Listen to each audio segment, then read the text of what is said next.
आ गए मेरी मौत का तमाशा देखने। अब मुझे लटका देंगे, जुबान ऐसी बाहर आएगी, आंखें बाहर आएगी, थोड़ी देर लटकता रहूंगा, फिर ये मेरा भाई मुझे नीचे उतार देगा, फिर आप चर्चा करते घर चले जाओगे, खाना खाओगे, सो जाओगे।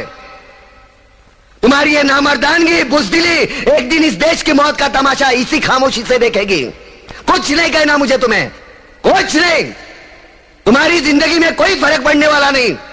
अंधेरे में रहने की आदत पड़ी है तुमको, गुलामी करने की आदत पड़ी है।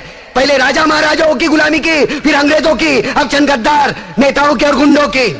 धर्म के नाम पर ये तुम्हें बहकाते हैं, तुम एक दूसरे के गले काट रहे हो। काटो काटो। ऊपर वाला भी ऊपर से देखता होगा तो उसे शर्म आती होगी, सोचता होगा मैंने सबसे खूबसूरत चीज बनाई थी, इंसान।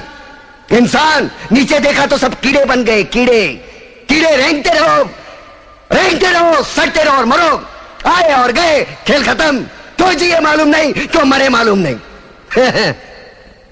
कलम वाली बाई क्रांति लाना चाहती थी, कलम के जोर पर काले वर्तमान को खत्म करना चाहती थी। कौन समझा उसकी बात को? सब साले मुर्दे, जिंदा लाशें। किसे जगाती वो? मैं जाग गया, कुछ अच्छा काम करके जा रहा हूं, सुकून है। लेकिन ध्यान में रखना, तुम्हारी ये खामोशी कल तुम्हारे बच्चों के लिए रोना बन जाएगी।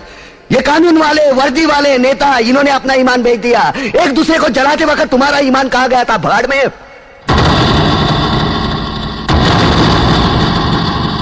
ये पिस्सू जैसा हमारा पड़ोसी मुल्क आने वाले कल में शायद अपने आप को दुनिया के नक्शे पर देख नहीं पाएगा। एक बात भूल रहा है, उनके घर में जो रोटी बनती है ना, उसका आटा भी विदेशी चक्की से पीस के आता है।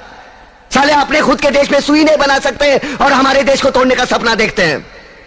वो ये सपना देख सकते हैं क्योंकि उन्हें मालूम है ये मुर्दों का देश है। वतन के लिए किसी को कोई हमदर्दी नहीं है। इसे तोड़ना बिल्कुल आसान है। मैं हिंदू, मैं मुसलमान, मैं सिख, मैं फलाना, मैं ढिमका। एक लाठी को तो कोई भी तोड़ सकता है, लेकिन लाठी के भारे को तोड़ना मुश्किल है। मैंने बचपन में पढ़ा था, स्कूल में, तीसरी में। मैं क्यों समझा रहा हूं तुमको? क्यों समझा रहा हूं? पागल हूं मैं? भूसा भरा पड़ा है मेरे दिमाग में। क्यों बातें कर रहा हूं इन पत्थरों से? हंसो हंसो, खुशियां मनाओ। क्रांति की राह पर एक और कुत्ते की मौत मरने जा रहा है, कल कोई और मरेगा। हमें क्या? हम इसी तरह जीते रहेंगे, है ना? जियो भाई जियो, जैसे चाहिए वैसे जियो। मैं हिजड़े की जिंदगी जीना नहीं चाहता। ए ला, चल चल ला।